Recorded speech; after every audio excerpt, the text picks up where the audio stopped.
सभी साथियों का स्वागत है। कवि परिचय के अंतर्गत पढ़ते हैं रामधारी सिंह दिनकर। कवि परिचय। हिंदी के ख्याति प्राप्त कवि रामधारी सिंह दिनकर का जन्म 23 सितंबर 1908 ईस्वी में सिमरिया मुंगेर बिहार में एक सामान्य कृषक परिवार में हुआ। इनके पिता रवि सिंह एवं माता मनरूप देवी थी। दिनकर जब 2 वर्ष के ही थे कि इनके पिता का स्वर्गवास हो गया। फलतः दिनकर और इनके भाई बहनों का पालन पोषण उनकी माता द्वारा किया गया।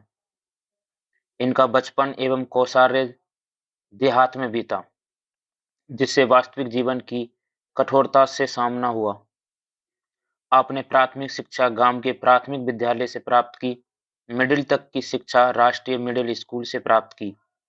जब स्कूल उस समय सरकारी व्यवस्था विदेशी सरकार के विरोध में खोला गया था। शायद यहीं से दिनकर के मन और मस्तिष्क में राष्ट्रीयता की भावना का विकास प्रारंभ हुआ।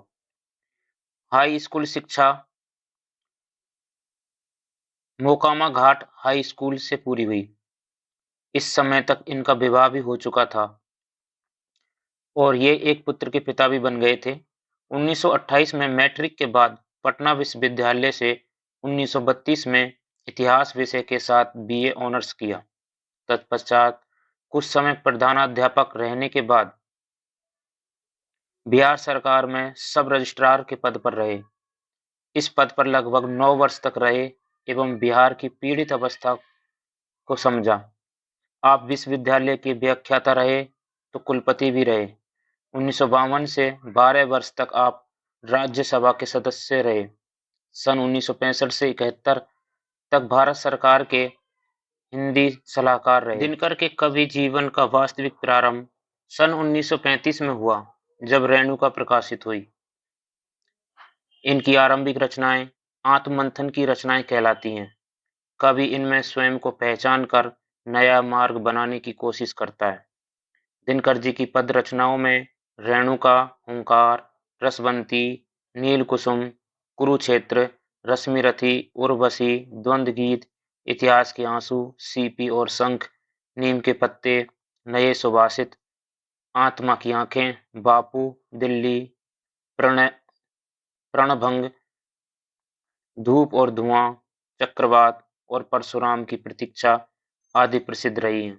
द्वंद्व गीत रुबाइयों का संग्रह है। पद्य के अतिरिक्त दिनकर ने गद्य में भी उच्च स्तरीय साहित्य की रचना की है। उनमें संस्कृति के 4 अध्याय, मिट्टी की ओर, काव्य की भूमिका, पंत, प्रसाद और मैथिली शरण, हमारी सांस्कृतिक कहानी एवं शुद्ध कविता की खोज आदि प्रमुख हैं। बाल साहित्य संग्रह में मिर्च का मजा, सूरज का ब्याह। दिनकर के काव्य में एक सामाजिक चेतना हमेशा विद्यमान रहती है।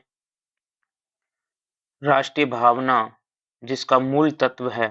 राष्ट्र राजनीतिक विषय इनकी कविताओं में ज्वलंत रूप से रहे हैं। दिनकर ने पद्य के अतिरिक्त अन्य विधाओं में भी लिखा है। दिनकर की रचनाओं में इनके व्यक्तित्व की छाप स्पष्ट दिखती है। इनकी कविताएं मूलतः ओज और तेज की कविताएं हैं, जिनमें सुप्त और कायर व्यक्ति को जगाने की क्षमता है, जो मन में जोश भर देती हैं। अन्यायी एवं अत्याचारी का खुला विरोध है। असमानता, भेदभाव एवं शोषण के खिलाफ रणभेरी बजती रहती है। इन सब के उपरांत भी इनके काव्य में सांस्कृतिक चिंतन मनन की प्रक्रिया जारी रहती है। दिनकर अन्यायियों के दुश्मन तो दब कुचले के परम हितैषी दिखाई देते हैं। इन्हें भारतीय ज्ञानपीठ पुरस्कार, साहित्य अकादमी पुरस्कार एवं पद्म भूषण से भी सम्मानित किया गया है। यह सभी जानकारी आप माध्यमिक शिक्षा बोर्ड राजस्थान अजमेर कक्षा 12 हिंदी साहित्य के लिए स्वीकृत पाठ्य पुस्तक सरयू से अध्ययन कर रहे हैं। धन्यवाद।